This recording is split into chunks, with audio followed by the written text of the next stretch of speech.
देखिए, भारत ने अपने हर पड़ोसी से रिश्ते बिगाड़ लिए हैं। ये बात हम सबको मान नहीं होगी। क्या बांग्लादेश, क्या नेपाल, क्या चीन और क्या पाकिस्तान, सभी पड़ोसी देश भारत से आज उतने क्लोज नहीं जितना चीन हो गया है। फिर चाहे वो श्रीलंका और बांग्लादेश को लोन देकर हो या नेपाल और पाकिस्तान को अपनी ओर लुभाकर। अगर वर्तमान की बात करें तो भारत के संबंध यूरोपियन कंट्रीज से ज्यादा अच्छे हैं बनिस्बत एशियाई देशों के। आज भारत रूस के करीब है और उससे ज्यादा करीब है अमेरिका के। वो अमेरिका जो किसी भी हाल में चीन का वर्चस्व खत्म कर देना चाहता है। आखिर चीन सुपर शक्ति बनने की राह पर जाए और इस अमेरिकी चीनी लड़ाई में भारत एक मोहरा मात्र बन गया है। और इसी शतरंज की बिसात पे आज भारत अपने ही पड़ोसियों के बीच अकेला रह गया है।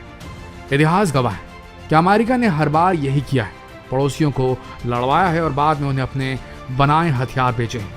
क्या इस अमेरिकी फेर में भारत भी फंस चुका है? क्या भारत अपने पड़ोसी देशों से संबंध खराब कर अपने विकास के रथ के पहिए खुद उखाड़ चुका है? आज का ये वीडियो उस अंतरराष्ट्रीय समीकरण के रहस्यों से पर्दा हटाएगा जिसके बारे में शायद ही कोई न्यूज चैनल या कोई यूट्यूब वीडियो खुलकर बोलना चाहेगा।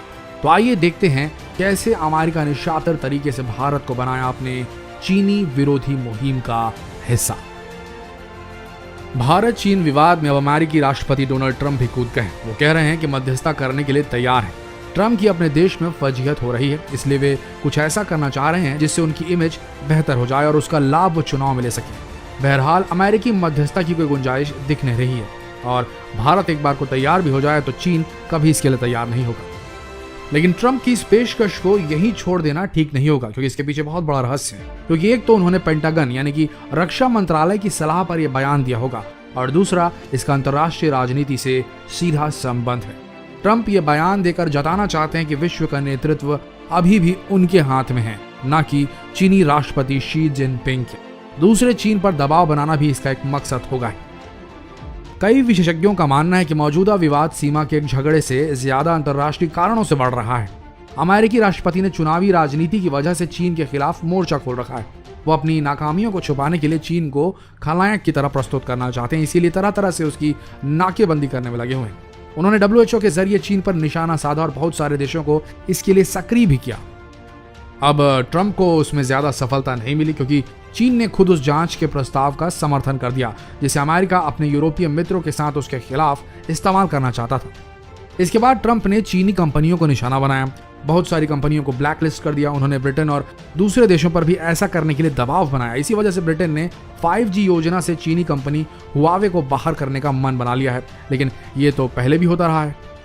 दिक्कत तब हुई जब भारत भी ट्रंप के खेल का हिस्सा बन गया। उसने WHO में अमेरिका परस्त रुख अपनाया। ताइवान के मामले में भी उसका रुख वही हो गया जो अमेरिका का है और इससे चीन चढ़ गया। वैसे चीन उसी समय से चढ़ा हुआ है जब भारत ने चीनी निवेश पर कई तरह की पाबंदियां लगा दी थी। ये पाबंदियां दूसरे देशों के लिए नहीं थी, केवल चीन के लिए थी। इसीलिए उसे और भी खराब लगा और उसने अपनी नाराजगी जाहिर भी कर दी थी। इसके पहले भी अमेरिकी चीनी ट्रेड वॉर के समय भारत चीन विरोधी रवैया अख्तियार करता रहा है। यह भी जगजाहिर तथ्य है कि अमेरिका भारत से संबंध केवल इसलिए नहीं बढ़ा रहा क्योंकि उसे उसका बाजार चाहिए, बल्कि वो भारत का इस्तेमाल चीन के खिलाफ करना चाहता है। यानी भारत के साथ सुरक्षा संबंधों का लक्ष्य चीन के खिलाफ मोर्चेबंदी है। भारत को अमेरिका की सामरिक रणनीति से बचना चाहिए था, लेकिन ऐसा ना हो सका और भारत चीन के खिलाफ अमेरिका का मोहरा बनता जा रहा है। इसके अलावा यह भी माना जा रहा है कि चीन पर जो अमेरिकी दबाव पड़ रहा है उसके जवाब में ही उसने लद्दाख का मोर्चा खोला है। यानी वो एक तीर से दो शिकार कर रहा है। पहले तो ये कि भारत को परेशान कर रहा है और दूसरे दुनिया का ध्यान उन मुद्दों से भटका रहा है जिनका इस्तेमाल ट्रंप उसके खिलाफ कर रहे हैं। इन मुद्दों में कोरोना वायरस भी है, ताइवान भी है और ट्रेड वॉर भी है। फिर अमेरिका अपनी अर्थव्यवस्था को मजबूत करने के लिए दुनिया में कई जगह तनाव का माहौल बनाता रहा है। उसकी अर्थव्यवस्था हथियारों के कारोबार पर टिकी है। तनाव बढ़ने की स्थिति में उसके खरीदारों में वृद्धि होती है। अगर चीन के साथ भारत का तनाव बढ़ा तो जाहिर सी बात है कि भारत उससे हथियार खरीदने में लग जाएगा। अलबत्ता इस बात से इनकार नहीं किया जा सकता कि भारत और चीन दोनों चिंतित हैं, क्योंकि तनाव बढ़ता जा रहा है। लद्दाख सीमा पर चीन द्वारा अपनी मौजूदगी बढ़ाने के बाद भारत ने भी उसी तादाद में अपने सैनिक तैनात कर दिए।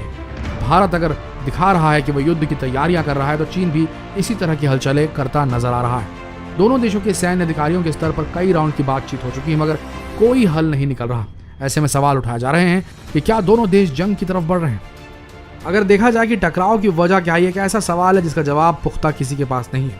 भारत चीन सीमा पर इस तरह के तनाव पहले भी निर्मित होते रहे और ऐसा भी लगा है कि टकराव को टालना मुश्किल होगा, मगर आखिरकार दोनों देशों ने समझदारी से काम लिया और वो टल गया।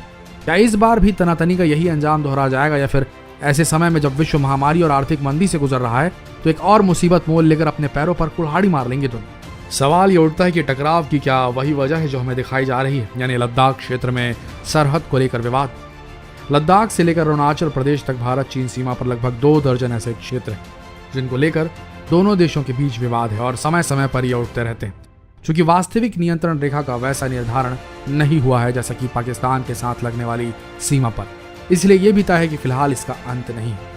दोनों देश इस बात को बखूबी जानते हैं, भारत और चीन, और इसीलिए यही कोशिश रहती है कि उन्हें बात बढ़ने के पहले निपटा लिया जाए।